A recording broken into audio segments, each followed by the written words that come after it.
Creo que todos hemos escuchado en alguna ocasión cuando estamos atravesando momentos muy difíciles y vienen situaciones complicadas. Además, no sé si os ha pasado que cuando viene una prueba parece que vienen todas juntas, ¿no? Empieza a venir una y otra y otra. Y en alguna ocasión cuando alguien que nos quiere nos ve que lo estamos pasando mal, a veces las personas de esta sociedad suelen decir una frase, no sé si la habréis escuchado, me imagino que sí. Algunas personas dicen: no te preocupes, que todo tiene solución menos la muerte. ¿Os suena esa frase? Claro, te ve que lo estás pasando mal, no estás llegando a final de mes, tienes una enfermedad, tu hijo tiene un problema, el matrimonio no va bien, y entonces, claro, la persona que te quiere y quiere animarte, quiere decirte unas palabras para que puedas salir adelante, te dice esta frase: tú no te preocupes, que todo tiene solución menos la muerte. Pero cuando yo he escuchado esa frase, que en alguna ocasión me la han dicho, a algún familiar también, yo siempre luego termino esa frase y digo que la muerte también tiene solución.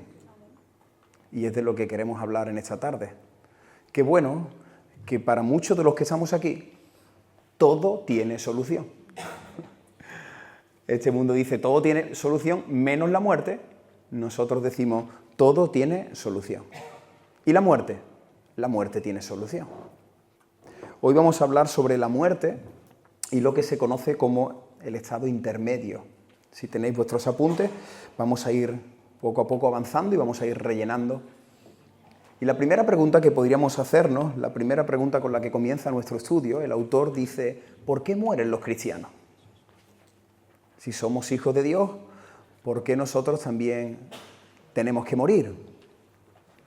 Recuerdo cuando tenía unos 16, 17 años, todavía yo no tenía mucho conocimiento bíblico ni mucho conocimiento teológico, y en varias ocasiones yo me hacía esta pregunta. Digo: bueno, Señor, ¿por qué tú no inventaste, no sé si alguien ha pensado así como yo, ¿por qué tú no has inventado que cuando alguien te entrega su vida a ti, te lo llevas directamente?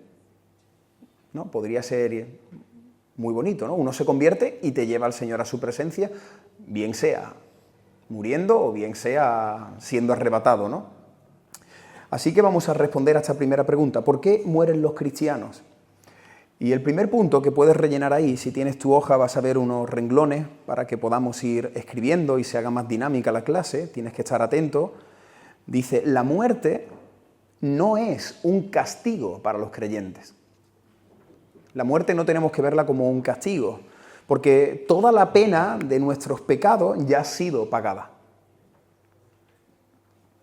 Por consiguiente, aunque sabemos que los creyentes mueren, nosotros no debemos ver la muerte de ninguno de los creyentes como un castigo de parte de Dios. Así que para los creyentes, escucha esto, para los creyentes la muerte no es un castigo. Para los creyentes la muerte no es un castigo. Es cierto que la pena del pecado y la paga del pecado, dice la palabra de Dios, que es muerte. Pero esa pena, esa paga, ya no se aplica a nosotros. No en términos de muerte física, ni tampoco en términos de muerte espiritual o separación de Dios. Cuando la Biblia habla de muerte, pues habla de esa separación física o esa separación espiritual que vamos a tener con Dios, pero nosotros, gracias a que Cristo ha pagado por nuestros pecados, nosotros no vamos a experimentar eso. Por eso esa frase, todo tiene solución menos la muerte, nosotros sabemos que sí, que la muerte ya también tiene solución, porque Cristo ha vencido a la muerte.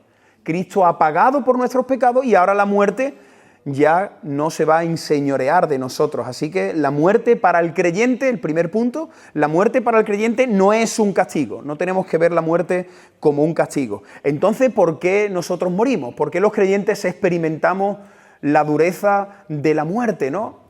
La muerte es una intrusa, la muerte no estaba en los planes originales de Dios. Cuando Dios creó el universo, creó a los seres humanos, el estribillo que se repetía era: y vio Dios que todo era bueno, y todo era bueno, y todo era bueno, y en el plan original de Dios la muerte no estaba. La muerte es una consecuencia de nuestra rebeldía hacia Dios, de la consecuencia del pecado. Así que, en segundo lugar, nosotros morimos y la muerte es el resultado final de vivir en un mundo caído. Nosotros morimos porque pertenecemos a un mundo caído. En Génesis capítulo 3, ese mundo se torció, ¿os acordáis? Lo vimos hace poco en una predicación. Dios dijo, si comes del árbol, ciertamente morirás, morirás. No solamente una muerte espiritual, sino también una muerte física.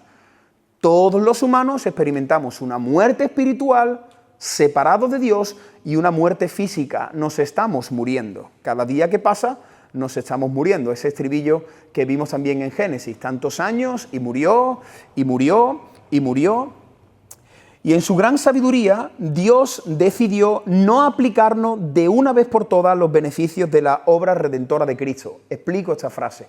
Como he dicho antes, Dios, que es el soberano, Dios es el que ha decidido cómo se hacen las cosas. Cuando una persona entrega su vida a Cristo, Dios ha decidido que en ese momento no se lo lleva a su presencia. Más bien ha escogido aplicarnos los beneficios de la salvación, importante esta parte, gradualmente con el tiempo. Dios nos ha salvado y esos beneficios los vamos teniendo gradualmente con el tiempo. Ha escogido no quitar todo el mal del mundo de manera inmediata. Dios podría haber quitado todo el mal del mundo, por eso la gente tiene dudas de la existencia de Dios, por eso la gente se enfada con Dios, por eso la gente dice, ¿y si Dios existe, por qué está el mal en el mundo? ¿Y si Dios existe, por qué Dios permite? ¿Verdad? Esas son las grandes preguntas que tienen las personas. Pero Dios ha decidido que de momento Él no va a quitar todo eso en un instante, sino que eso va a ser algo gradual, sobre todo cuando Él venga y establezca el nuevo cielo y la nueva tierra, que es lo que dice ahí el párrafo.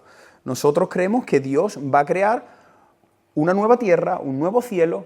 Nosotros vamos a volver a Génesis capítulo 2. Dios va a crear de nuevo un Edén, un huerto. Yo soy de los que creo, hay diversas opiniones, pero yo creo que nosotros habitaremos por una eternidad en esta tierra en la que nos encontramos. Esta tierra será redimida. Hay un versículo que dice que la propia creación gime esperando un Salvador, ¿no? Así que esta tierra que fue la que Dios creó, porque el huerto del Edén estuvo aquí, en el planeta Tierra. Y el pecado dañó esta tierra y ahora el Señor lo que va a hacer es redimir todas las cosas, restaurar todas las cosas. Este planeta Tierra, algunos teólogos se inclinan de que será el lugar donde habitaremos por todos los siglos. Así que imagínate estar aquí en esta ciudad, Cádiz glorificada, más bonita todavía. Se puede estar en un lugar más bonito del que nosotros estamos viviendo en este momento.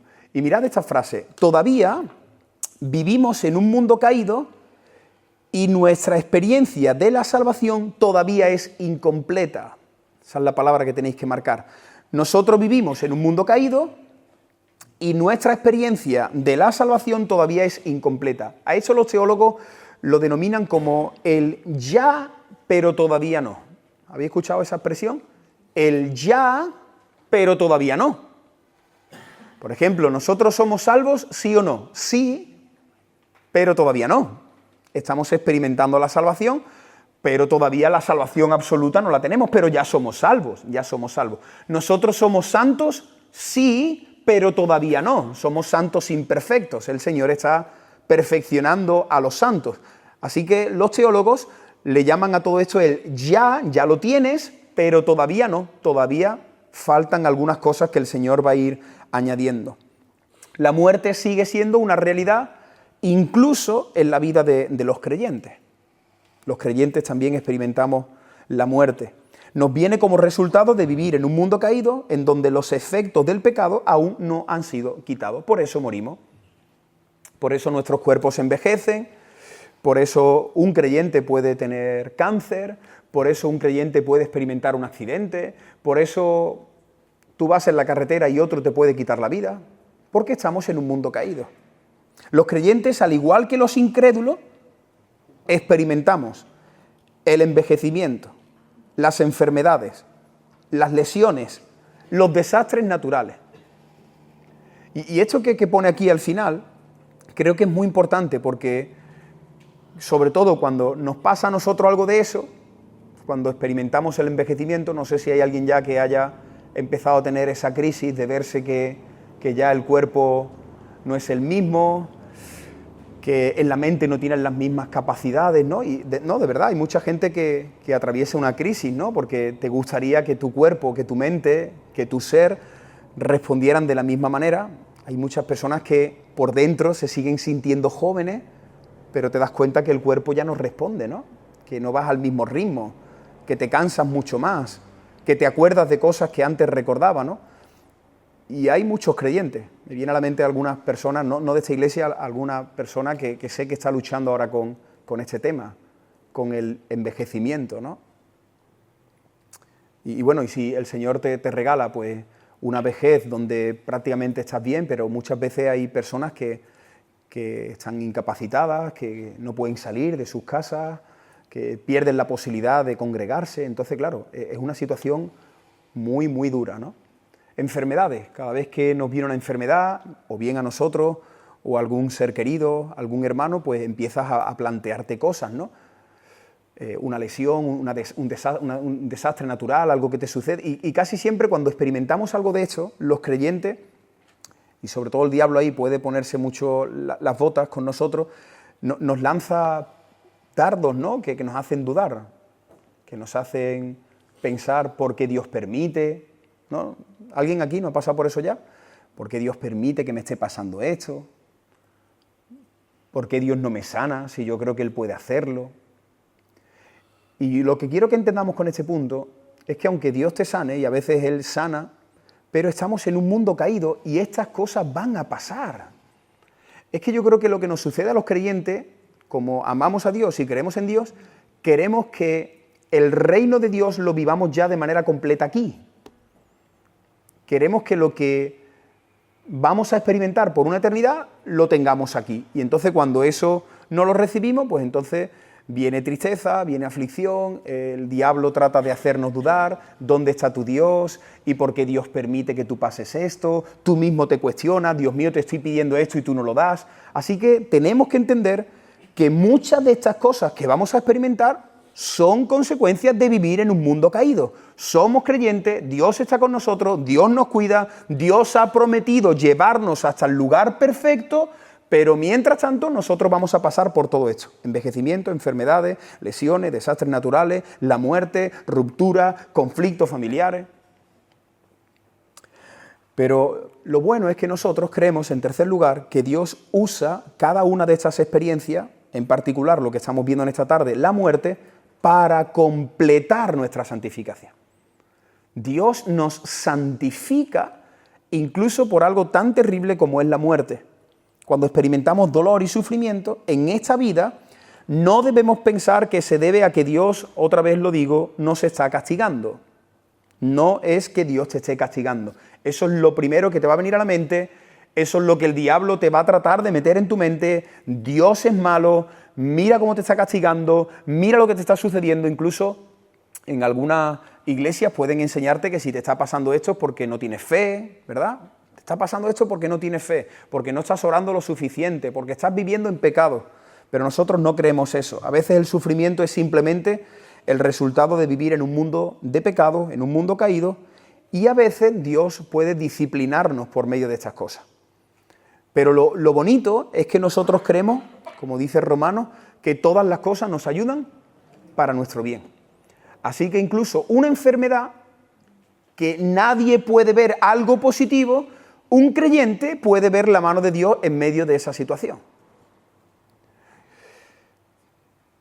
Cuando alguien experimenta la muerte de un ser querido, que puede ser de las situaciones más difíciles que tengamos que atravesar, sobre todo cuando es un ser querido que muere de manera repentina, que algo inesperado, sobre todo cuando muere alguien joven, cuando muere un niño, ¿no? Porque cuando se muere alguien y tú dices, bueno, pues ya era mayor, ya veíamos que iba a morir, tenía una enfermedad, pero cuando la muerte viene y se lleva a alguien que tú no te esperabas que iba a morir, ahí es donde todo nuestro mundo se vuelve al revés, se pone todo patas arriba, pero nosotros, en medio de esa situación, tenemos que confiar y creer que, a pesar de eso que ha sucedido, Dios eso lo va a utilizar para nuestro bien.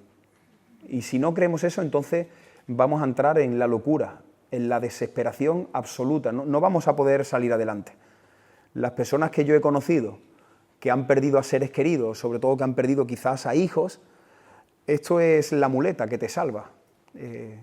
Confiar en la soberanía de Dios, creer que Dios está al control y que ahora Dios, eso que tú no sabes encajarlo, Dios lo va a utilizar para tu bien.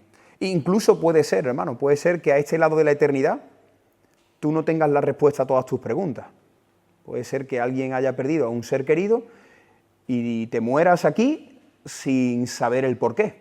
Pero como hemos escuchado varias veces, nosotros tenemos que cambiar el porqué por el para qué. En vez de por qué y por qué, bueno, habrá cosas que el Señor te responda y otras que a este lado de la eternidad no vamos a tener las respuestas.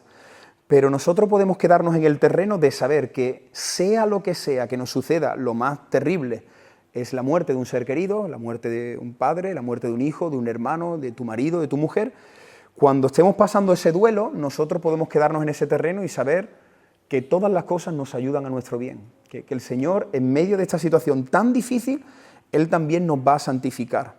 Así que nosotros debemos ver toda la adversidad y todo sufrimiento que nos viene en la vida como algo que Dios envía o como algo que Dios permite. Escucha esto, todo lo que nos sucede en nuestra vida tenemos que verlo desde el ángulo de la soberanía de Dios. Dios lo está enviando o Dios lo está permitiendo.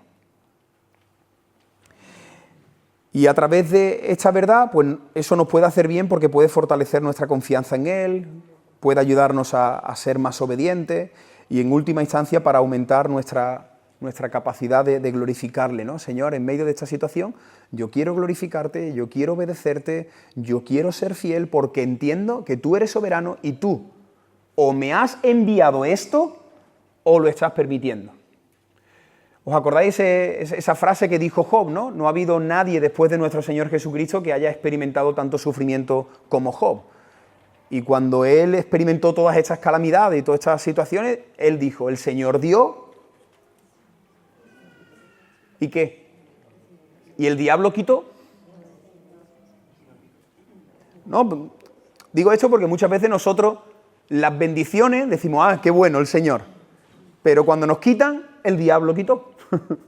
Tenemos esa dualidad en nuestra mente, el Señor dio y el diablo quitó. No, el Señor dio, ¿y qué?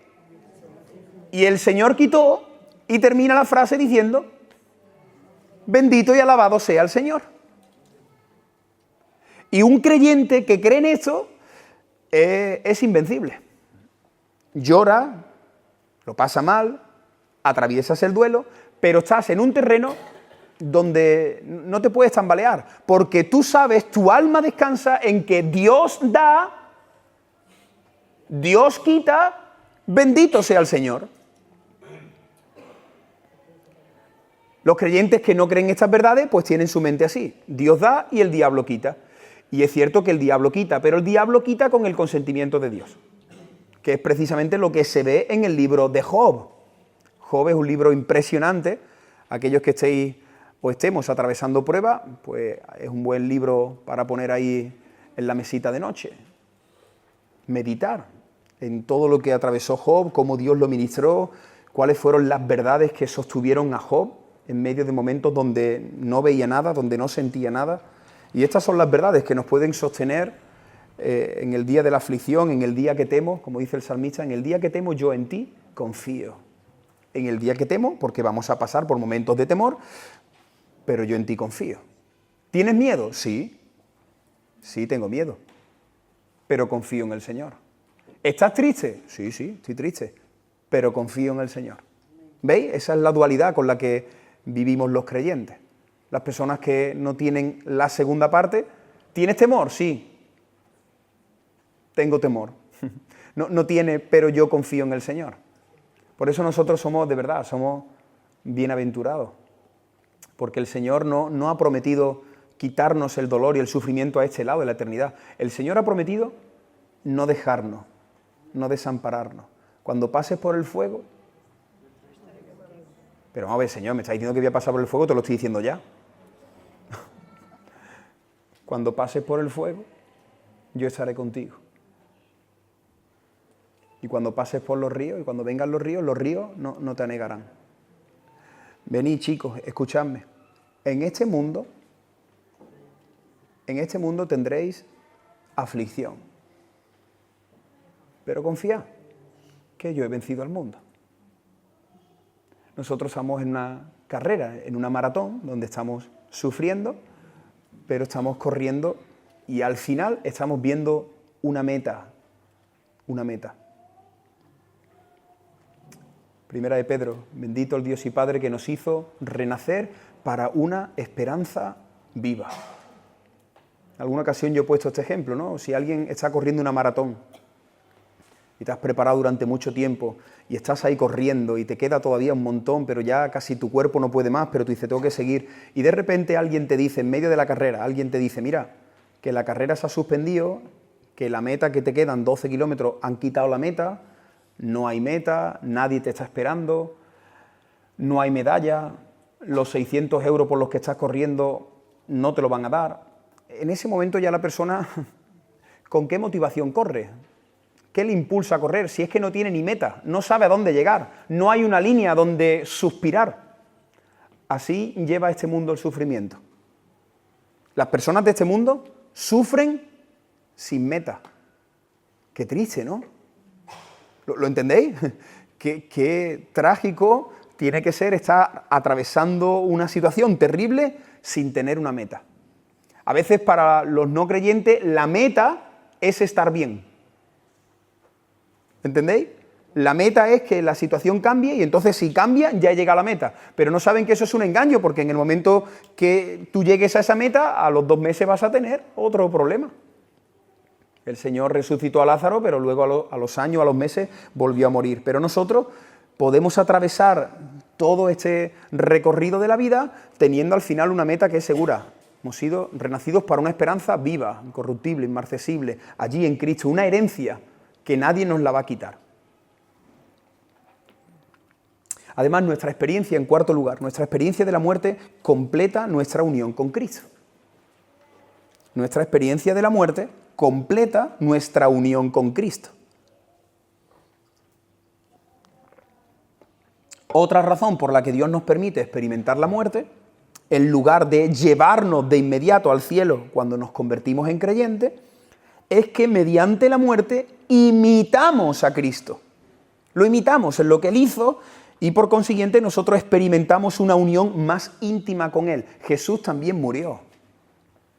Y esto lo sabemos y es una frase que la tenemos ya en la mente desde hace muchos años, pero el Dios eterno se encarnó, se hizo hombre y vivió lo mismo que nosotros. Él experimentó la muerte. Su corazón dejó de latir, su cuerpo sufrió, así que nosotros podemos identificarnos y Cristo se identifica con nosotros. Hay una unión muy preciosa donde nuestro Salvador pasó por lo que nosotros vamos a pasar. Y dice Romanos capítulo 8, versículo 17, y si hijos... Está hablando de aquellos que somos hijos en Romanos capítulo 8, está hablando de la obra que el Espíritu Santo hace, y entonces dice, y si sois hijos, entonces también sois herederos. Sois herederos de Dios, porque somos hijos de Dios, y somos coherederos con Cristo. El beneficio de Cristo nos pertenece. La herencia de Cristo está a nuestra cuenta. Pero todo esto sí padecemos juntamente con Él. Si padecemos juntamente con Él, para que juntamente con Él seamos glorificados. Así que a través de nuestros padecimientos, a través de nuestras enfermedades, a través de la muerte, nosotros también estamos unidos a Cristo y de la misma manera que Él murió y resucitó, pues nosotros también creemos que vamos a morir como Él murió, pero que también vamos a resucitar. Quinto lugar, nuestra obediencia a Dios es más importante que preservar nuestras vidas. Este punto es interesante. Mirad, el objetivo principal de las personas de esta sociedad o de la gran mayoría de las personas de nuestra sociedad y sobre todo aquí en el contexto en el que nosotros estamos en Occidente, la gente lo que quiere es vivir, lo que quiere es no envejecer, ¿no? Precisamente nosotros tenemos un problema muy grande, nuestra cultura, con el tema de no envejecer, que si una cremita, que si cuidarte, que si... Estamos intentando exprimir al máximo la vida, ¿no? Las personas lo que quieren es tratar de no morir. Están inventando incluso cosas, ¿no?, para que el ser humano pueda vivir más tiempo, para que los años puedan ser más largos. Pero nosotros, por el contrario, debido a nuestra obediencia a Dios y a nuestra fidelidad, nosotros estamos dispuestos a morir.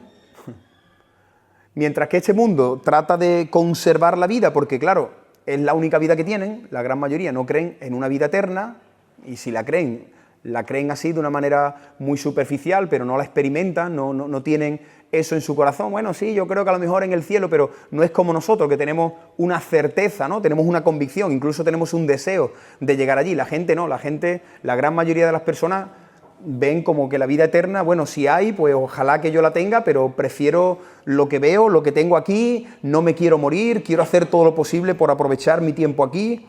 Pero los cristianos, por el contrario, como veis aquí en esta imagen, los cristianos estamos dispuestos incluso a morir por Cristo. Muchos hermanos nuestros, muchos misioneros, los ponen ahí, como esta imagen que estáis viendo ahí, los ponen de rodillas en muchos lugares y les dicen, si niegas a Cristo, te levantas y te vas con vida y abrazas a tu mujer y a tus hijos. Si no niegas a Cristo, pues entonces ahora mismo te decapito, te pego un tiro, vas a morir. Y una persona tiene que tener una convicción muy grande para estar dispuesto a morir y decir, bueno, es que esta no es la única vida que tengo. No le tengo miedo a la muerte porque creo que después de que tú me quites la vida, yo voy a vivir eternamente, ¿no? Por eso en Hechos de los Apóstoles, lo vimos en uno de los mensajes de nuestra serie, cuando a Pablo intentaron convencerlo para que no fuese a Jerusalén, ¿os acordáis de esa escena? Que varios hermanos le dijeron, Pablo, es que hemos visto que allí en Jerusalén te espera la cárcel, te espera sufrimiento, te espera la muerte, así que quédate aquí con nosotros. Y entonces Pablo dijo, yo estoy dispuesto no solo a ser atado, Hechos 21:13, mas aún estoy dispuesto a morir en Jerusalén por el nombre del Señor Jesús. Pablo no estaba dispuesto simplemente a ir y a ser torturado, sino que si llegaba el caso, que por último llegó, él estaba dispuesto incluso a morir por el Señor. Porque él sabe que la muerte le lleva precisamente a los brazos del Eterno, ¿no? Pero cuando tú piensas que la muerte es el fin, pues entonces, claro, tú vas a intentar guardar y proteger esa vida a todo costo, ¿no? Apocalipsis capítulo 2, versículo 10, mira este versículo, dice, sé fiel hasta la muerte y yo te daré la corona de la vida. Este versículo para tantos hermanos nuestros, tantos misioneros que están muriendo, qué precioso que ellos pueden hacer suyo, ¿no? Este versículo, soy fiel a Cristo hasta la muerte y el Señor me va a dar la corona de la vida. Vamos a hablar de otro tema. ¿Qué debemos pensar de nuestra muerte y la muerte de otros? Vamos a ver cómo tenemos que llevar el acontecimiento de la muerte cuando sabemos que un hermano en la fe muere y cómo se lleva la muerte cuando no tenemos la seguridad de que la persona que ha fallecido no ha muerto teniendo su fe en Cristo. En primer lugar, nuestra propia muerte, ¿no? Nuestra propia muerte, dice el Nuevo Testamento, nos anima a ver nuestra propia muerte no con temor, sino con gozo, ante la perspectiva de ir a estar con Cristo. Esto es lo que el Nuevo Testamento habla sobre la muerte. En el Nuevo Testamento, si tú haces un estudio de la muerte, vas a ver que la muerte siempre está unido al gozo.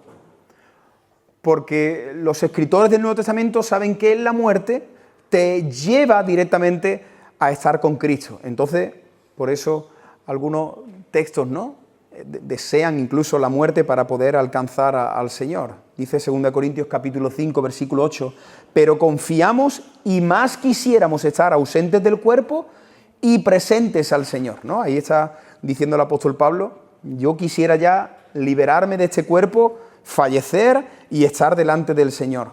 Filipenses 1:21, un texto que conocemos de memoria, porque para mí el vivir es Cristo y el morir ganancia. Para mí el vivir es Cristo y el morir ganancia.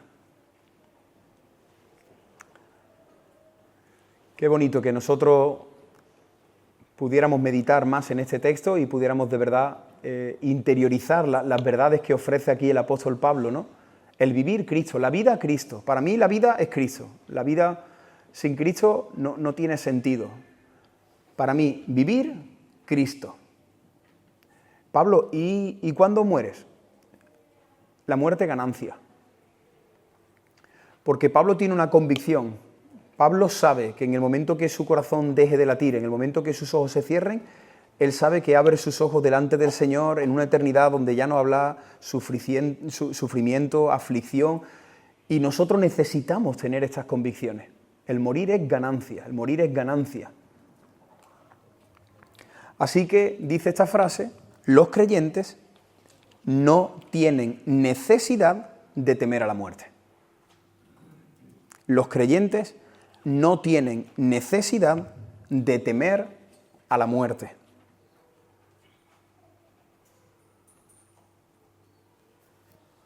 El apóstol Pablo, ¿no?, dijo, ¿dónde está muerte, oh tu aguijón? ¿Dónde, oh sepulcro, tu victoria? Lo más terrible que le puede pasar a alguien es la muerte. Todo el mundo tiene miedo a que algún ser querido vaya a morir, pero nosotros, los creyentes, no tenemos necesidad de tenerle temor a la muerte. Por cierto, muchas veces tendríamos que analizar, porque a veces lo más profundo de nuestro corazón, cuando tenemos fobias, tenemos miedo a algunas cosas. Yo a veces cuando alguien me ha dicho, tengo miedo a esto, le he llevado también a que reflexione si puede ser que tenga miedo a la muerte, porque a veces uno puede tener miedo, ¿no? Pues no me subo a un avión porque me puedo morir, o no hago esto porque me puedo morir, o porque me puede pasar esto. Lo último que te puede pasar, lo más terrible que te puede pasar es la muerte, ¿no? Lo más terrible, si tú te pones a pensar, lo más terrible que te puede suceder es la muerte. Y si tú a tu mente y tú a tu alma le dices, la muerte es ganancia, entonces ya eres libre. Y muchas veces podríamos ser libres de muchos temores y de muchas fobias si a nuestro corazón le predicáramos con fidelidad el Evangelio.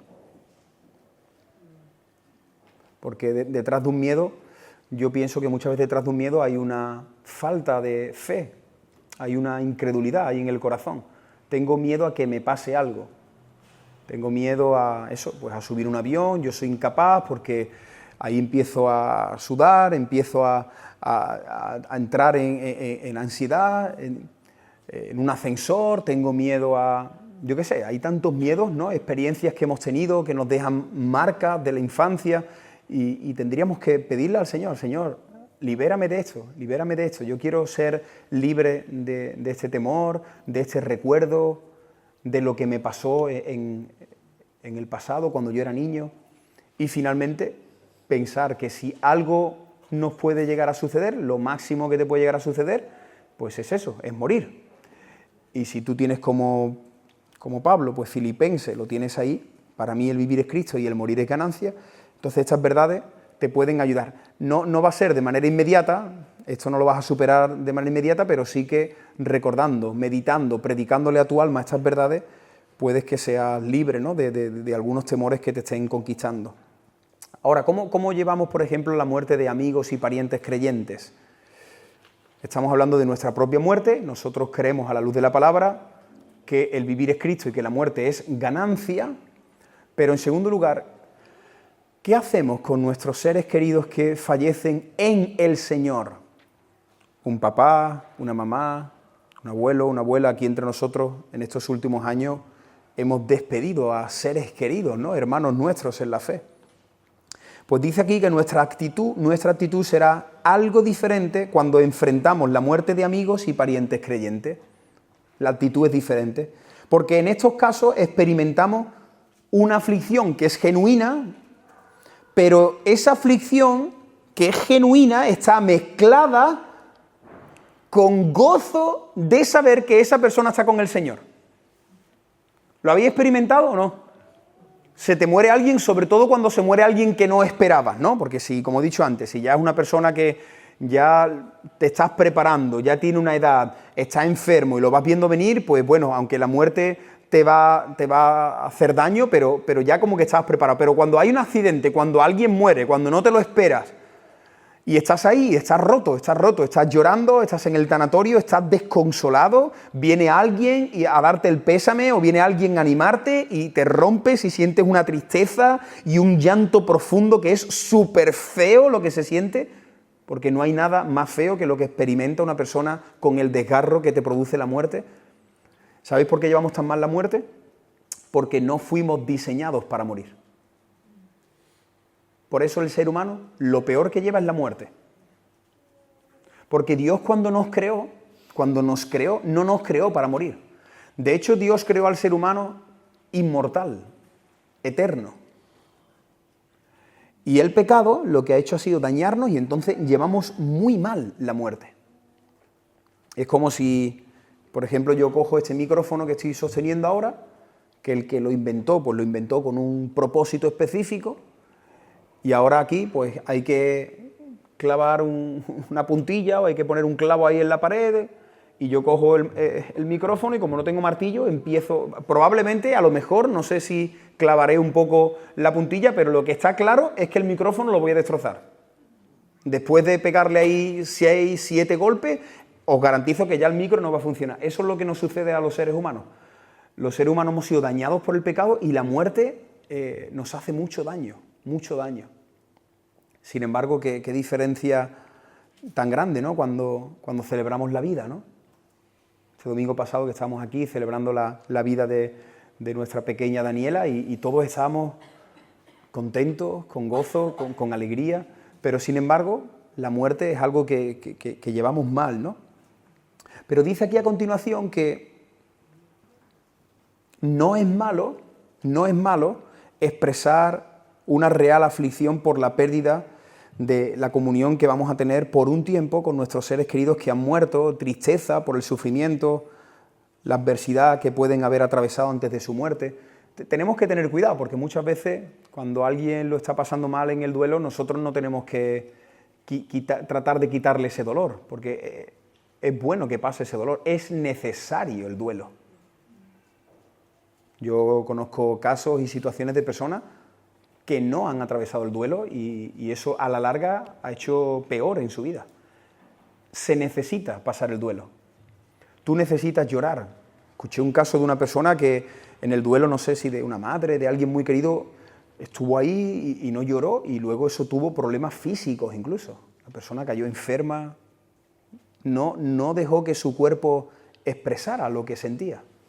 Y Dios en nuestro cuerpo ha creado nuestros cuerpos también para que mostremos y expresemos lo que sentimos, ¿no? Por eso cuando estamos alabando, pues tenemos que dejar que lo que está sintiendo nuestra alma también nuestro cuerpo lo pueda expresar. Y cuando tenemos una situación difícil, lo que menos le puedes decir a una persona es no llore, no llore, no llore.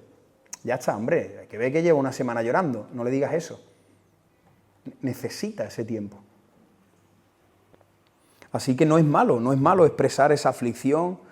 Incluso tú dices, bueno, pero si sabes que está con el Señor, ya, yo sé que está con el Señor, pero es que ahora por muchos años no lo voy a tener aquí. Y ahí estamos, ¿no? Caminamos con esa tensión. Si se me muere mi esposa, si se me muere un hijo, pues yo digo, sí, yo sé que está con el Señor, pero es que lo echo de menos. Es que estas navidades no son iguales. Y es que hasta que yo me muera, pues yo me voy a acordar que el 7 de febrero es su cumpleaños, hasta que yo me muera yo voy a estar en una heladería y cuando entre en la heladería yo me voy a recordar de que aquí nos sentábamos y se me va a escapar una lágrima. Es que es normal. Es normal. Y Dios nos ha creado así, con sentimientos. Dios nos ha creado de una manera que nos amamos mucho, las personas a las que queremos, ¿no? La Biblia dice, no es bueno que el hombre esté solo, así que voy a darle una ayuda idónea, no solamente con tu pareja, sino las relaciones, ¿no? Y es bueno cada vez que vengan esos sentimientos, expresarlos, desahogarnos, hayan pasado los años que hayan pasado. Conozco una amiga que su hermana falleció y ella cuando se acuerda de su hermana, pues llora. Y ella dice, yo sé que está con el Señor. Yo sé que está con el Señor. Y sé que está bien. Pero es que la echo mucho de menos. Por cierto, hay algo más bonito que después de muchos años que alguien siga llorando por ti porque te echa de menos. Qué bonito, ¿no?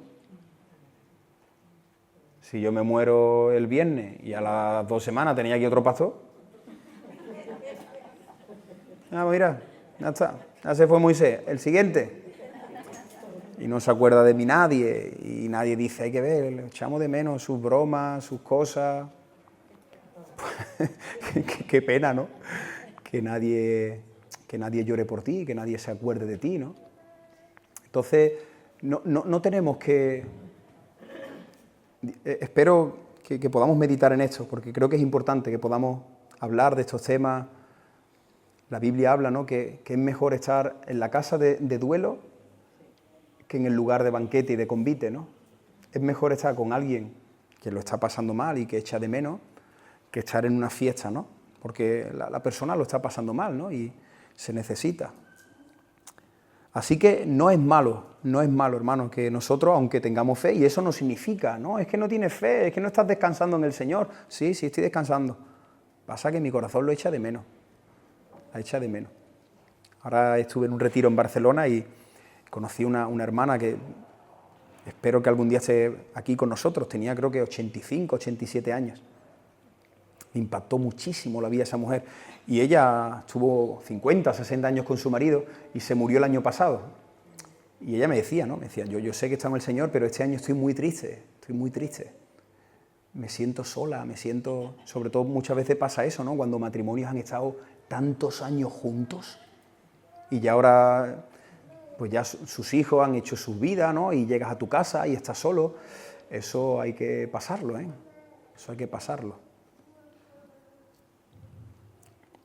Dice en Hechos los Apóstoles, ¿os acordáis? Cuando Esteban falleció, o mejor dicho, lo asesinaron, ¿no? Cuando Esteban fue apedreado, se nos dice en Hechos, capítulo 8, versículo 2, dice, y hombres piadosos llevaron a enterrar a Esteban e hicieron gran llanto sobre él.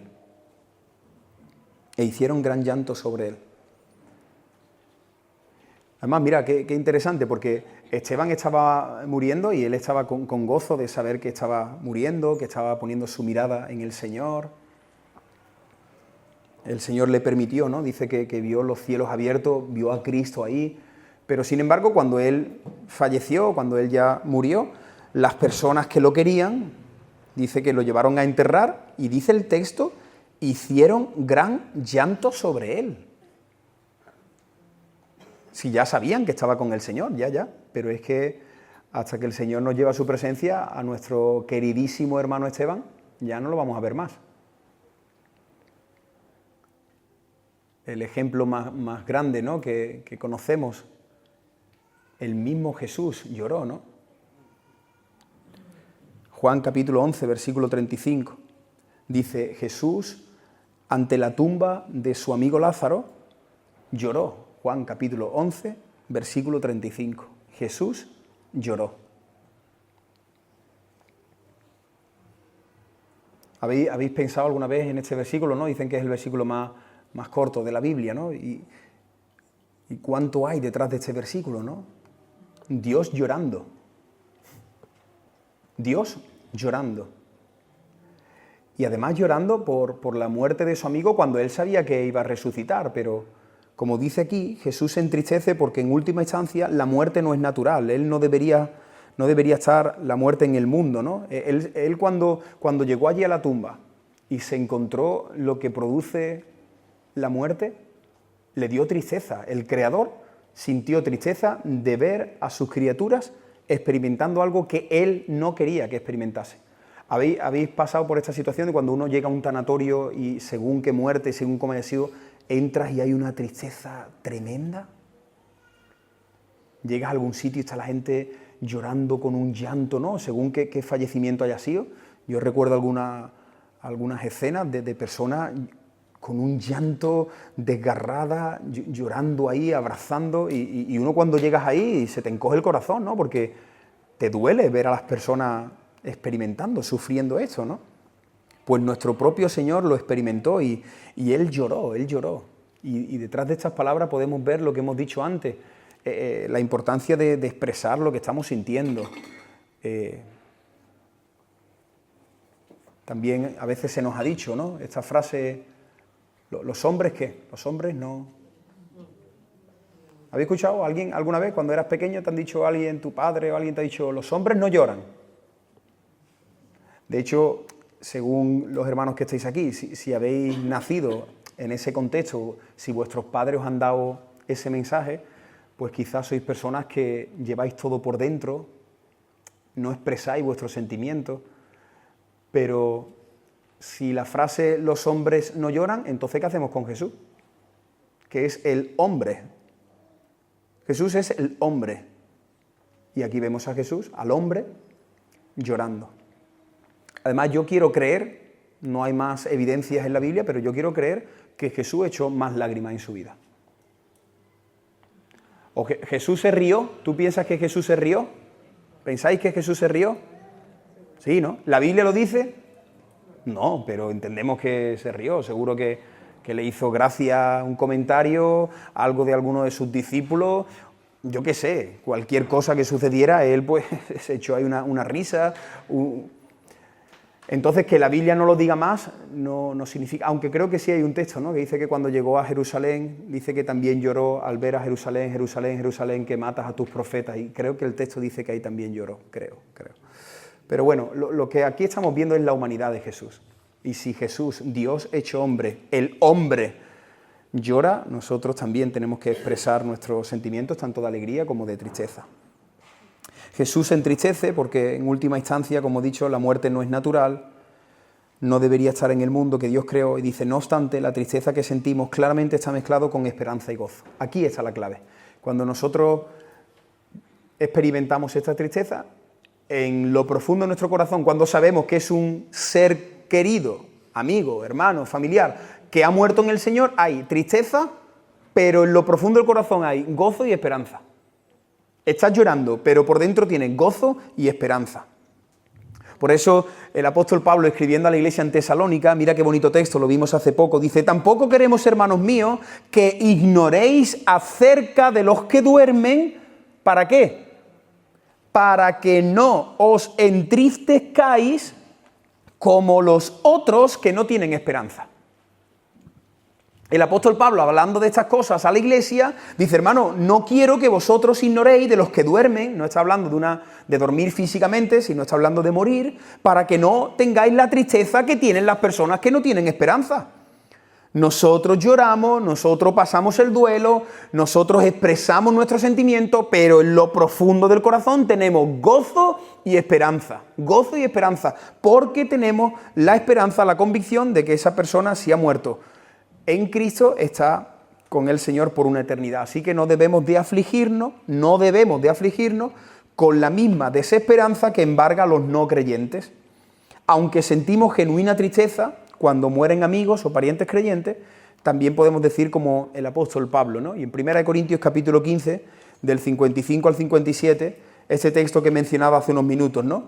Pablo le dice a la muerte, ¿no?, a esa intrusa, a ese terrible enemigo que tiene el ser humano, dice, ¿dónde está, oh muerte, tu aguijón? Muerte, ¿dónde está tu aguijón? ¿Dónde, sepulcro, tu victoria? Las personas de este mundo piensan que con la muerte y con el sepulcro, fin, se terminó absolutamente todo. Pero nosotros le decimos a la muerte, muerte, ¿dónde está tu aguijón? Sepulcro, ¿dónde está tu victoria? Ya que el aguijón de la muerte, que es el pecado, por el pecado entró la muerte. Así que el aguijón de la muerte es el pecado y el poder del pecado, la ley, más gracias sean dadas a Dios que nos da la victoria por medio de nuestro Señor Jesucristo. Amén. Amén. Menos mal que al menos los niños dicen lo que no dicen los adultos. De la alabanza de los niños. Así que aunque estemos de duelo, nuestra aflicción debe ir mezclada, y esto tenéis que apuntar ahí, con adoración a Dios y agradecimiento por la vida del ser querido que ha muerto. Por eso, si has estado, que me imagino que casi todos hemos tenido la experiencia de estar en un entierro de alguien creyente, pues lo que hacemos en medio de ese contexto es que adoramos al Señor. Por eso nosotros, en medio de un tanatorio, pues cantamos al Señor, adoramos al Señor, incluso en ese tiempo estamos adorando al Señor. Y también le damos gracias al Señor por el tiempo que nos ha dejado esa persona. Señor, gracias porque tú me dejaste a esta persona 7 años en mi vida. Gracias porque tú me has dejado a esta persona 50, 70. Damos gracias por la vida de nuestro ser querido. ¿Os acordáis lo que sucedió cuando el rey David estaba intercediendo por la vida de su hijo, el bebé que tuvo con Betsabé? Él estuvo intercediendo para que el Señor le concediera la vida, ¿no? Y mira qué interesante, cuando murió el hijo de David, él dejó de orar por la salud del hijo, ¿y qué hizo a continuación? Adoró al Señor. Impresionante. Dice que él está ahí en el palacio, él está ayunando, está postrado en el suelo, pidiéndole al Señor, Dios mío, ten misericordia de la vida de este bebé, Señor, este bebé, y cuando escucha que los soldados, creo que era así la escena, vienen a darle la noticia, le dicen, mira, que el bebé ha muerto, ellos esperan que se va a hinchar a llorar, que se va a poner peor, y ¿sabes qué hace el rey David? Se levanta, se seca su cara, se seca sus lágrimas, se asea, come y adora al Señor. Porque dice, donde el niño está, yo no estoy, pero iré a él, me veré con él.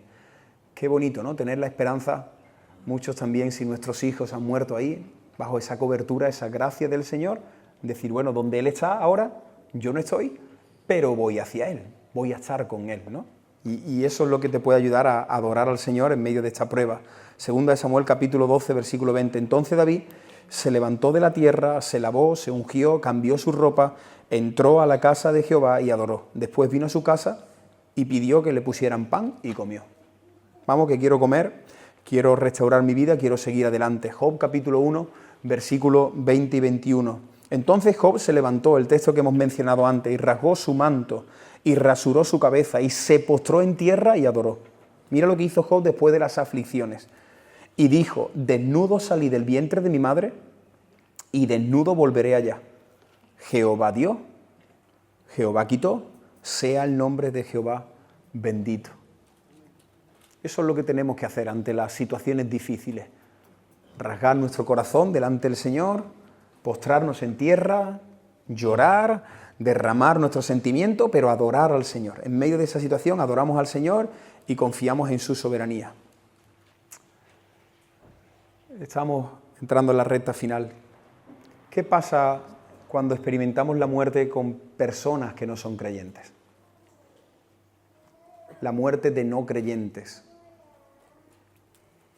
Cuando mueren los no creyentes, la tristeza que sentimos no va mezclada con gozo, no va mezclada con esperanza de tener seguridad de que quizás están con el Señor para siempre, sino que esta tristeza, especialmente respecto con los que han sido personas más íntimas, es una tristeza muy honda, es algo que te quedas ahí diciendo, Dios mío, ¿dónde está esa persona ahora por una eternidad?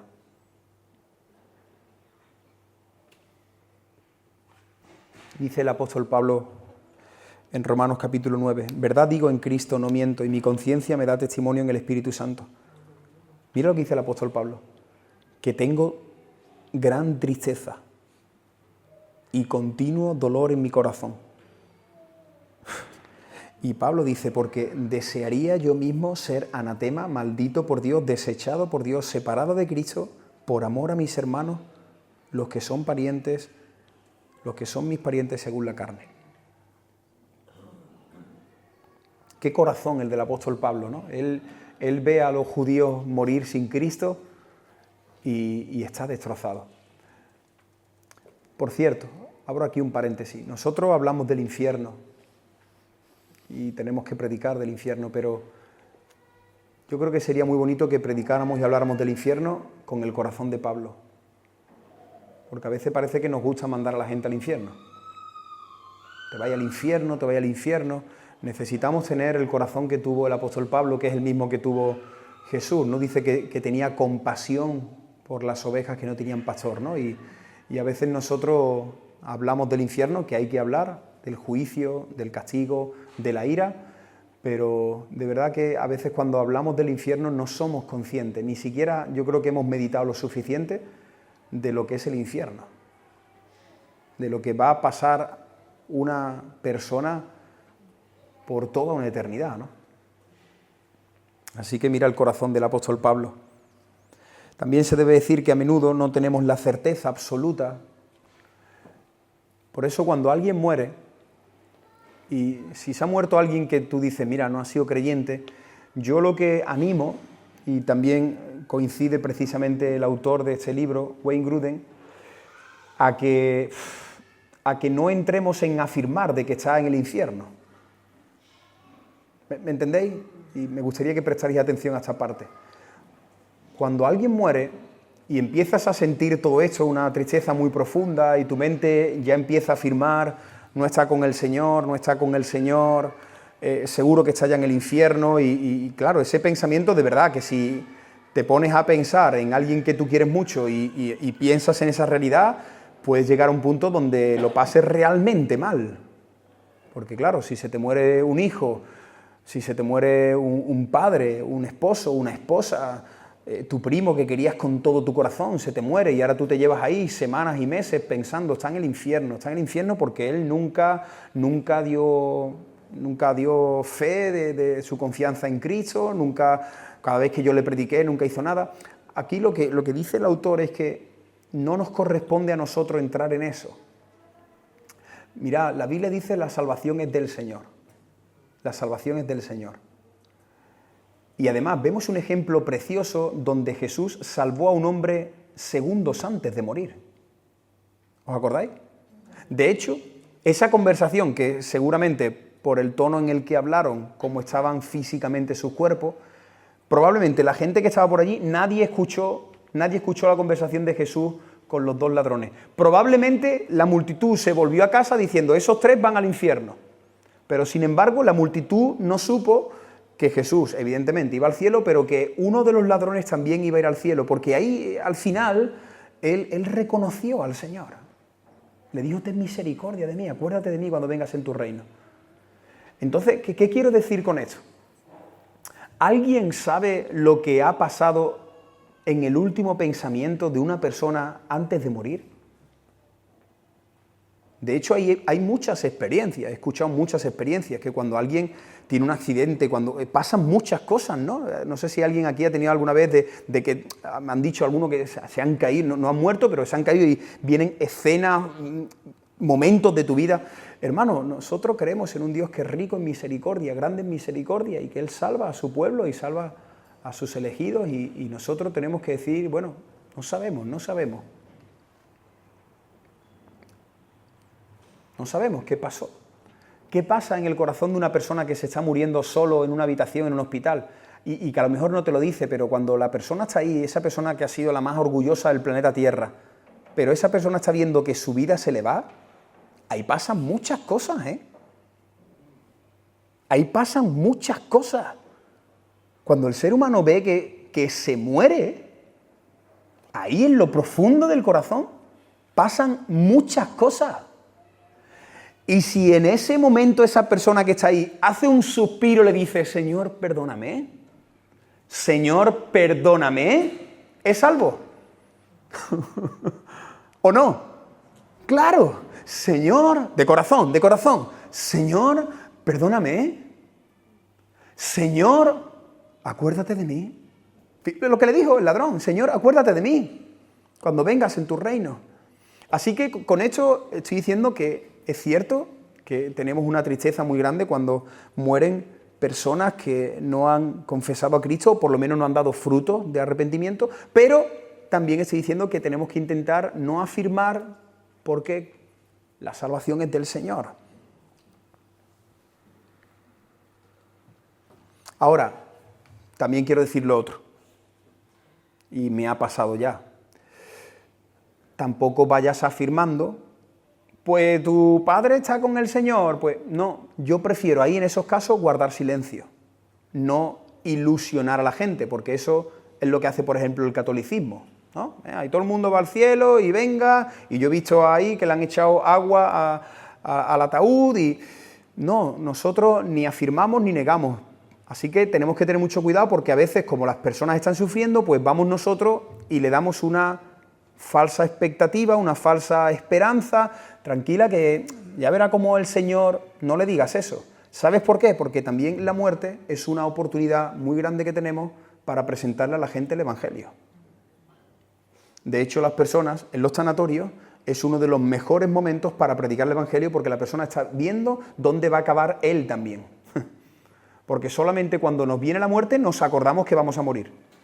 Mientras no nos viene la muerte, pues hacemos nuestros planes, para arriba, para abajo, planeo lo que voy a hacer esta noche, mañana y el fin de semana. Pero cuando tú estás ahí y estás viendo sin vida a alguien que tú quieres, tú tienes que aprovechar esta oportunidad para decirle a las personas, necesitas el Evangelio. Entonces no podemos tampoco decir, bueno, pues esta fue una buena persona, de vez en cuando fue a la iglesia, así que el Señor seguro que lo tiene en su presencia. No hagamos eso, hermanos, tampoco. Guardemos silencio, la salvación es del Señor, pero no creemos tampoco falsas expectativas, ni vayamos diciendo a la gente, ya verá cómo tu Padre, el Señor, lo tiene en el cielo. ¿Qué sucede cuando las personas mueren? Tanto un creyente como un no creyente. ¿Qué sucede en el momento que nuestro corazón deja de latir, en el momento que morimos? Primer punto, las almas de los creyentes, vamos a ver lo que sucede con los creyentes, en el momento que un creyente muere, las almas de los creyentes van de inmediato a la presencia del Señor. Las almas de los creyentes van de inmediato a la presencia del Señor. La muerte es la separación entre el alma y el cuerpo. Nosotros creemos y enseñamos que el ser humano está formado por dos partes, ¿no? Hay algunos creyentes que creen que somos tres, cuerpo, alma y espíritu. Nosotros ya vimos hace tiempo, nos inclinamos más, aunque respetamos a aquellos que crean que tenemos tres partes, pero creemos que la Biblia cuando habla de alma, espíritu, espíritu, alma, está hablando de una misma parte, la parte inmaterial, ¿no? Yo pienso que el ser humano es materia y espíritu, la parte inmaterial y la parte física, ¿no? Aunque hay textos que dicen todo mi ser, cuerpo, alma y espíritu, pero ahí en ese lenguaje está repitiendo un concepto que realmente para los judíos alma y espíritu viene a significar lo mismo, ¿no? Así que el creyente, cuando muere, su cuerpo físico queda en la tierra, es sepultado, y en ese momento el alma o el espíritu, que suele ser lo mismo, alma o espíritu de ese creyente va de inmediato a la presencia de Dios con mucho regocijo. El cuerpo se queda aquí, el alma se va al espíritu, vuelve al Padre que lo dio, ¿no? Dice el texto, el espíritu vuelve al Padre. Segunda de Corintios capítulo 5, versículo 8, dice, pero confiamos y más quisiéramos, el texto que hemos leído antes, más quisiéramos estar ausentes del cuerpo, aquí lo veis, ¿no? Ausentes del cuerpo y presentes al Señor. Mi cuerpo queda bajo tierra, queda aquí, y mi alma, mi espíritu, está delante del Señor. Lucas capítulo 23, versículo 43. Entonces Jesús, la conversación que hemos dicho antes, le dijo a uno de los malvados que estaban ahí, uno de los ladrones que estaban en la cruz, de cierto te digo que hoy estarás conmigo en el paraíso. Este es uno de los textos más potentes que tenemos en la Escritura para enseñar y argumentar que nosotros creemos que en el momento que una persona muere, en ese instante ya está en la presencia del Señor. Dios no dejará nuestros cuerpos en la tierra para siempre, porque cuando Cristo vuelva, las almas de los creyentes se unirán, se reunirán con sus cuerpos. Los cuerpos serán resucitados de los muertos y ellos vivirán con Cristo eternamente. Así que eso es lo que enseñan las Escrituras. Todos aquellos que han muerto hasta ahora mismo en el Señor, están en el Señor sin un cuerpo físico. El alma, el espíritu está delante del Señor, pero ahora mismo delante de la presencia del Señor no tienen un cuerpo. Cuando suceda el segundo regreso de Cristo, entonces se unirá el cuerpo con el alma, con el espíritu, el Señor nos dará un cuerpo glorificado. Hermano, tenemos que hablar de esto porque la Biblia no enseña nada del purgatorio, ¿no? Son cosas que a veces en nuestro país también, con un contexto católico y religioso, pues muchas veces está esa creencia, el hecho de que las almas de los creyentes van de inmediato a la presencia de Dios, quiere decir que no existe, no hay tal cosa como ese concepto inventado por el catolicismo llamado purgatorio, que a veces lo abren, otras veces lo cierran, algunos dicen que existe, otros dicen que no. En la enseñanza católica romana, el purgatorio es el lugar donde las almas de los creyentes van para ser purificadas de los pecados y esperando que estén listas para ser admitidos en el cielo, ¿no? Hay un sitio ahí, una especie de lugar intermedio donde en el purgatorio pues las almas están siendo perfeccionadas para ir de nuevo al cielo. Pero la Biblia no enseña eso, la Biblia no enseña eso. La Iglesia Católica Romana, ¿de dónde saca este concepto del purgatorio? Pues sobre todo del segundo libro de Macabeos, precisamente capítulo 12, del 42 al 45, ahí parece ser que hace referencia al purgatorio. Pero este libro no es inspirado por Dios, es una literatura apócrifa. Nosotros no lo introducimos en el canon bíblico. Cuando, hace mucho tiempo estudiamos cuáles eran las reglas para saber que un un texto o un libro es canónico o no, y bueno, es muy evidente que Segunda de Macabeo contradice la armonía que hay en las escrituras, ¿no? En todo lo que vemos en el relato bíblico, Macabeos no entra ahí ni con pintura. Es como si tú estás viendo El Señor de los Anillos y de repente aparece Spiderman. Tú dices, esto aquí, esto ¿quién ha hecho la mezcla hecha, no? ¿Me entendéis? Entonces, claro, cuando uno empieza a leer toda la enseñanza, libro por libro, las verdades que hay, tanto en el Antiguo como en el Nuevo Testamento. Además, en el seminario yo recuerdo que tuvimos que estudiar los libros apócrifos. No sé si lo habéis hecho alguna vez, si habéis leído los libros apócrifos. Os animo a que lo podáis leer. Judith, Tobías, Macabeo. Cuando uno lo lee, tú dices, esto contradice mucho, rechina mucho con el resto de la argumentación, de la armonía de la Escritura. Y la Biblia católica tiene estos libros, los libros no apócrifos, ¿no? Entonces, bueno, ellos tienen la Biblia completa, todos nuestros libros, más aparte los libros que son apócrifos, y nosotros, pues, este libro pues no lo consideramos inspirado por el Espíritu Santo, ¿no? Así que aquí en este libro, ¿sabes qué vas a ver? Vas a ver que se puede hacer oración por los muertos. ¿A que conocéis a personas que hacen eso? Que oran por los muertos. La misa, ese concepto, ¿no? Ese concepto yo creo que está muy influenciado por todo esto y por el catolicismo, ¿no? Y yo sé que a veces, pues claro, a nivel emocional y porque nuestro corazón, pero el abuelito te está viendo desde el cielo. El abuelito no te está viendo. Mamá te cuida, ¿no? Tu hijo que murió es aquella estrella y cada noche sale para iluminarte el camino. Claro, hacemos todo eso y hay mucha gente, ¿no?, que se tiene que aferrar a algo, gente que habla con sus seres queridos, ¿no? Mamá. Bueno, ¿cuántas personas van al cementerio, ¿no? Y hablan, ¿no? Yo sé que a lo mejor como manera de terapia, pues le puede hacer bien, pero no es real y tenemos que decir estas cosas, hermano. No es real. Tú vas ahí y estás delante de un recuerdo, delante de los restos del cuerpo de la persona que quieres, pero esa conversación que estás teniendo, aunque a ti te esté aliviando, pero la Biblia no enseña que los muertos puedan escucharnos. Luego hay muchas películas también, ¿no?, donde vemos a la gente comunicándose. ¿Quién no se emocionó con la película de Ghost? ¿No? ¿Acordáis la película esa de Ghost? El fantasma que se introduce y claro, parece eso muy bonito, ¿no?, que viene y algunas personas tienen incluso, te dicen experiencias. Yo juraría que he visto a mi abuela en mi habitación. Tu abuela te garantizo que no era. Pero es que la ha visto. A lo mejor has visto un espíritu y nos reímos, pero estas cosas pasan. Vemos espíritus que pueden manifestarse y el mundo espiritual es real.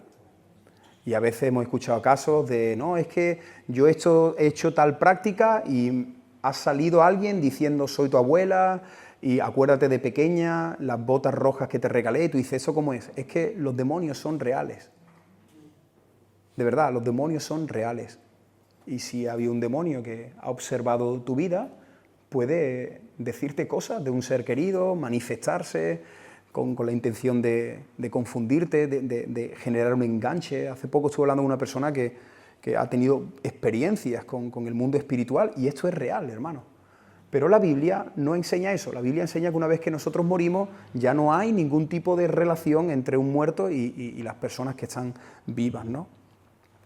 Un problema incluso más serio con esta doctrina es que se enseña que debemos añadir a la obra redentora de Cristo, ¿no?, que su obra redentora por nosotros no fue suficiente para pagar la pena por todos nuestros pecados. Así que no es solamente la muerte de Cristo, sino que yo también tengo que hacer algo. Por eso esto es contrario a las enseñanzas de las Escrituras. La doctrina del purgatorio le roba a los creyentes el gran consuelo que debería ser suyo al saber que los muertos han ido de inmediato a la presencia del Señor y saber que también ellos, cuando mueran, partirán y estarán con Cristo, que es muchísimo mejor. El catolicismo durante mucho tiempo empezó a cobrar, ¿sabéis esto, no?, las indulgencias y a cobrar a las personas que tú fallecía un ser querido tuyo. en el siglo XV, siglo XVI, y ahora tú no sabías si tu hijo que había muerto de pequeñito, había muchas muertes de infantes, ¿no? Y entonces el catolicismo dijo, mira, pues si tú das un donativo, puedes llevar el alma de esta persona, la puedes llevar. Y bueno, jugando con la conciencia y con las emociones de las personas, pues imaginaros el imperio que montaron allí, porque hay mucha gente que por la ignorancia no tenían las escrituras en su propio idioma, no conocían el Evangelio. Entonces, si a ti te dicen, si tú das 200 euros, el alma de tu madre, te garantizamos que vas al cielo. Mira, ya gente, aunque no lo crea, solamente por la presión emocional lo hacen, por callar su conciencia, por decir, mira, yo esto no me lo creo, pero no voy a dar yo 200 euros por si acaso. Pero la Biblia no enseña esto.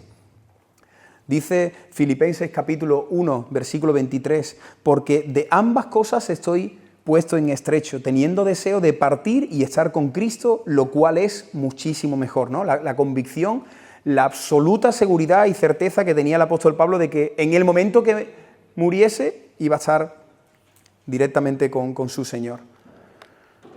La Biblia no enseña la doctrina del sueño del alma. Esta doctrina enseña que cuando los creyentes mueren van a un estado de existencia inconsciente y que lo próximo de lo que estarán conscientes será cuando Cristo vuelva y los resucite a la vida eterna. Hay algunos creyentes que creen que cuando nosotros morimos vamos a estar inconscientes, vamos a estar en un lugar, pero todavía no estamos en la presencia del Señor. Nosotros creemos que la Biblia no enseña esto, no afirma esto. Doctrina que nunca ha hallado aceptación en la Iglesia. El respaldo para esta doctrina del sueño o del alma generalmente se le halla en el hecho de que la Biblia a veces cuando habla de la muerte utiliza expresiones como sueño, dormir, ¿no? Dice, la niña no muere, la niña está dormida, ¿no? Hay expresiones donde se habla de dormir. Mateo capítulo 9, Juan capítulo 11. Pero que la Biblia hable de soñar o de dormir no significa de que aquella persona que está muerta está en un lugar intermedio, no, es una expresión simplemente para hablar de la muerte. Cuando las Escrituras representan a la muerte como sueño, es una expresión, es una metáfora. Está comparando la muerte con el sueño. En el momento que tú te mueres es como si duermes y abres tus ojos en la presencia del Señor. Así que es un sueño temporal, no es algo que va a estar ahí por mucho tiempo esperando que algo suceda y las personas vuelvan a estar delante del Señor, ¿no? Aquí está la expresión, nuestro amigo Lázaro duerme, más voy, ¿para qué? ¿Estaba hablando de dormir físicamente? No, está hablando de una manera metafórica, comparando la muerte con el dormir, con el soñar, ¿no? Con el estar ausente, pero el Señor dice, no, yo voy a ir y lo voy a despertar, lo voy a resucitar. Jesús no le dijo al ladrón que estaba en la cruz, hoy no estarás consciente de nada de lo que te está sucediendo, sino que, por el contrario, le dijo, hoy estarás conmigo en el paraíso. ¿Os dais cuenta de esta afirmación? Hoy estarás conmigo en el paraíso. No le dice, hoy vas a estar en otro lugar y cuando yo regrese traeré tu alma de aquí a mi presencia. No, es una afirmación. Hoy estarás conmigo en el paraíso. Ahora, ¿entraron de inmediato en la presencia de Dios los creyentes del Antiguo Testamento? Esto muchas veces nos hacemos esta pregunta. ¿Qué pasó con todos aquellos que murieron antes de que Cristo viniese, su ministerio aquí en la tierra y luego resucitara? Algunos han dicho que aunque las almas de los creyentes desde la resurrección de Cristo van inmediatamente a la presencia de Dios en el cielo, las almas de los creyentes que murieron antes de la resurrección de Cristo dicen que no disfrutan de las bendiciones del cielo, sino que fueron a un lugar de espera hasta que la obra redentora de Cristo quede completa. Y a este lugar pues se le conoce como el limbo, ¿no? ¿Habéis escuchado también esa expresión? Estás en el limbo. Yo desde aquí veo a algunos que estáis en el limbo, pero no voy a decir quién me parece que está en el limbo. Pero no, la Biblia no enseña tampoco eso. No hay muchos pasajes bíblicos que hablen del estado de los creyentes en el Antiguo Testamento, no hay muchos textos, pero algunos indican que en el momento que una persona fallece antes de que Cristo resucitara, también iba a la presencia de Dios. Porque al final los del Antiguo Testamento y las personas del Nuevo Testamento se salvan de la misma manera, mirando a Cristo. Mirad, nosotros nos salvamos mirando hacia atrás, mirando hacia la obra de Cristo. Los del Antiguo Testamento se salvaban mirando hacia adelante, mirando hacia aquel que iba a venir. Así que al final la fe es la misma. Abraham tuvo fe en aquel que iba a venir, nosotros tenemos fe en aquel que ya vino. Así que los creyentes del Antiguo Testamento y los creyentes del Nuevo Testamento se salvan en Cristo, poniendo su mirada, su confianza en aquel que vino o aquel que iba a venir. En ese momento cualquier persona que moría iba a estar en la presencia del Señor. Hace poco lo vimos en el primer desconocido de nuestra serie, ¿no? Enoc dice que caminó con Dios y un día desapareció porque Dios se lo llevó. ¿A dónde se lo llevó? A su presencia. No se lo llevó al limbo, no se lo llevó al purgatorio, no le dijo, no, quédate aquí y ¿qué? ¿Ya estás solo? No, Elías también lo he arrebatado, así que los dos juntos hasta que... No. Esto es un tipo de lo que el Señor iba a hacer con todos los creyentes. Aquellos que caminan con el Señor no mueren, sino que desaparecen, van a estar a su presencia, ¿no? David tenía la confianza, como hemos visto, que directamente estaría en la presencia del Señor. Por eso escribió el precioso Salmo 23, que dijo, ciertamente el bien y la misericordia me seguirán todos los días de mi vida, y en la casa de Jehová moraré por largos días. Así que parece probable que los creyentes del Antiguo Testamento también entraron inmediatamente en el cielo y disfrutaron a su muerte de la comunión con Dios, ¿no? En el momento que alguien en el Antiguo Testamento murió, directamente pasó a la comunión con el Señor. Como hemos dicho antes, debemos orar por los muertos. El hecho de que las almas de los creyentes van de inmediato a la presencia de Dios quiere decir que no debemos orar por los muertos. Si las almas van directamente a la presencia del Señor, nosotros no tenemos que orar por los muertos. Como hemos dicho, esta idea se enseña en Segunda de Macabeo, segundo libro de Macabeo, capítulo 12, pero no se enseña en ningún otro libro de las Escrituras. No hay ninguna indicación que muestre que los creyentes tenemos que orar por las personas una vez que hayan fallecido, ¿no? Pidiéndole al Señor que tenga misericordia de la persona que ha fallecido. No, en el momento que ha fallecido ya la persona no va a tener otra oportunidad, ya la persona está en la presencia del Señor o por el contrario está en el infierno, ¿no? Una vez que los creyentes mueren, entran en la presencia de Dios y están en un estado de perfecta felicidad con Él. Las almas de los no creyentes que mueren, los creyentes van a la presencia de Dios donde gozamos de felicidad por toda la eternidad, pero aquellos que mueren sin estar en el Señor, pues van a un lugar de castigo, a un lugar de separación eterna de la presencia de Dios. De hecho, el infierno es el lugar donde no está o no se manifiesta la presencia del Señor. El infierno es ausencia de Dios. ¿Qué lugar más terrible? La ausencia de Dios. Dios estando allí, pero no manifestándose, no dando ninguna muestra de su carácter, de ninguno de sus atributos. Incluso aquí, en este mundo que vemos que el mundo es un caos, pero aún el Señor sigue estando. Y su gracia común sigue estando. ¿Tú te imaginas que Dios saliera 2 minutos de aquí, del planeta Tierra, que quitara todo rasgo, toda pista que muestra su bondad, su cuidado hacia la creación? Pues eso es el infierno. Así que de nada sirve orar por ellos, puesto que su destino final ha quedado determinado por su pecado y por su rebelión contra Dios. En el infierno no habrá nadie que sea un pobrecito, qué pena me da. No, en el infierno, hermano, tenemos que entender que las personas que acabarán en el infierno merecen el infierno por su rebelión hacia el Señor, por su rebelión hacia Cristo, por su condición de pecado. No hay nadie bueno en el infierno. Muchas veces podemos llegar a pensar, ¿no? A ver si, pobrecita esta persona, no. El Señor no hace eso, el Señor es un Dios justo. Así que terminamos viendo que las almas de los no creyentes van de inmediato al castigo eterno. La Biblia nunca nos da lugar para pensar que las personas tendrán una segunda oportunidad. Esto hay que enseñarlo también. Hay gente que cree que va a tener una segunda oportunidad después de que mueran. Y esto no es así. Toda oportunidad que tiene el ser humano es aquí, a este lado de la eternidad. Por ejemplo, el relato, ¿no? El relato de Jesús en cuanto al rico y Lázaro no da esperanza de que las personas puedan cruzar del infierno al cielo después de que han muerto, ¿no? ¿Os acordáis de ese relato que, por cierto, no es una parábola? Hay algunas veces que vemos el relato de Lázaro y pensamos que es una parábola, pero el texto no muestra de que eso sea una parábola, ¿no? Sino que una especie de visión, de revelación.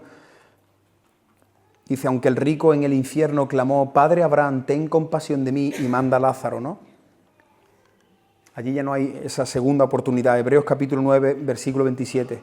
De la manera que está establecido, este versículo es muy importante cuando tengáis que presentar la realidad del infierno y la realidad de que el ser humano solo tiene una oportunidad estando vivo, es Hebreos capítulo 9, versículo 27, que dice, y de la manera que está establecido para los hombres que mueran una sola vez y después de esto el juicio. La condenación viene no solo debido a un rechazo voluntario de Cristo, sino también debido a los pecados que hemos cometido, nuestra rebelión contra Dios, no querernos someter al Creador. Juan capítulo 3, versículo 18. ¿Qué sucede? Que como las personas que han estudiado el infierno, no sé si alguna vez habéis estudiado el infierno, yo recuerdo en el seminario una asignatura que un profesor nos habló del infierno y me acuerdo perfectamente ese día. No sé si Ángela se acuerda, salimos de la clase y nos tumbamos los dos en la cama de matrimonio que teníamos en la habitación y estuvimos llorando de pensar en la realidad del infierno. La gran mayoría de los que estáis aquí no habéis estudiado sobre el infierno. La gran mayoría de los que estamos aquí no pensamos en el infierno. Si tú piensas en el infierno, eso te va a hacer tanto daño, una realidad, pero te va a golpear tanto. ¿Habéis pensado alguna vez en el infierno? Es terrible. Cuando uno piensa unos segundos en lo que puede ser el infierno eternamente. En alguna ocasión, ¿habéis estado alguna vez en una sauna? Cuando te metes ahí en una sauna y estás ahí y ya van pasando unos minutos, estás ya, y a los minutos tú dices, ya no puedo más, me tengo que salir de aquí. A veces cuando yo he tenido la experiencia de estar en un gimnasio, en un hotel o algo y te metes ahí muchas veces he pensado en el infierno. Imagínate estar ahí y no salir una eternidad. ¿No? Uno está ahí aguantando, pero uno dice, cuando no aguante más, abro la puerta y salgo y respiro y me meto en la piscina de agua fresquita, pero y no abrir la puerta, y no tener puerta, y que el arca se cierre. Entonces el infierno es terrible, y es importante que también en nuestro mensaje cuando presentamos el Evangelio, no por dar miedo, sino por hablar de la realidad de que hay un cielo y hay un infierno. Entonces, como he dicho, como hay muchas personas que rechazan el tema del infierno por todo lo que conlleva, sobre todo a nivel emocional y mental, pues entonces hay un grupo de creyentes que creen en el aniquilacionismo. ¿Puedes marcar ahí esa palabra? Aniquilacionismo. ¿Qué significa esta doctrina? Pues esta doctrina enseña como que el infierno es dejar de existir, dejar de ser. Y entonces te dicen que, claro, como Dios es bueno, Dios no va a permitir que una persona sufra tanto por una eternidad en un lugar de tormento. Entonces, mejor pensar que el infierno es no existir. Pero eso no es cierto. La Biblia no enseña esto. De hecho, de todos los personajes bíblicos, el que más habló del infierno fue Jesús. Entonces, yo sé, ¿no? Y en alguna ocasión tengo que admitir aquí públicamente que mi mente ha preferido pensar en el aniquilacionismo, porque a mí pensar en el infierno, que es algo que en varias ocasiones he hecho, a mí personalmente me hace mucho daño. Por eso, como he dicho antes, cuando prediquemos del infierno y digamos del infierno, que no lo hagamos con un tono que parece que nos gusta, que la gente vaya allí. Tenemos que hacerlo como hemos leído antes, ¿no? Como el apóstol Pablo que dice, desearía yo ser anatema para que la gente no acabe allí. Y muchas veces desde aquí, desde el púlpito, podemos hablar de la ira de Dios, podemos hablar del infierno sin compasión, sin lágrimas, sin que se nos muevan cosas dentro de saber que el infierno es real y que las personas... Hermano, piensa un momento, tus amigos, tus familiares, tus vecinos, gente que conocemos y que amamos. si mueren sin Cristo, van a estar sufriendo por una eternidad. Y esto también nos debería de hacer, de llevar a tener más compasión por la gente, de impulsarnos por predicar el Evangelio. Sabemos que Dios va a salvar a los que Él tenga que salvar, ¿no? Pero que también esta realidad nos conmueva hacia misericordia, hacia compasión.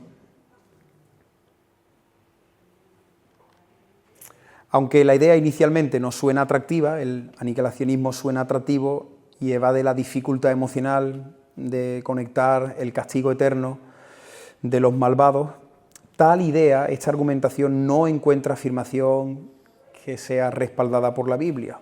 Además, contradice muy claramente pasajes que conectan la bendición eterna de los justos con el castigo eterno de los malos, ¿no? Mateo capítulo 25, versículo 46, que hablan del castigo de los malos extendiéndose día y noche para siempre. Apocalipsis capítulo 14, Apocalipsis capítulo 20. Terminamos. Aunque los no creyentes pasan a un estado de castigo eterno, de inmediato a la muerte, sus cuerpos no serán resucitados y reunidos con sus almas, y ellos comparecerán ante el trono de Dios para que se pronuncie el juicio final sobre ellos en el cuerpo. Así que toda persona, incluso los que acaben en el infierno, pasarán delante del Señor, unos serán llevados a su presencia y otros serán llevados al lugar de tormento, pero toda persona, por eso dice la palabra, que toda rodilla se doblará y toda lengua confesará que Jesucristo es el Señor. ¿Qué pasa? Que aquellas personas que lo hagan después de morir, esa confesión ya no te servirá, pero toda persona va a confesar que Jesús es el Señor.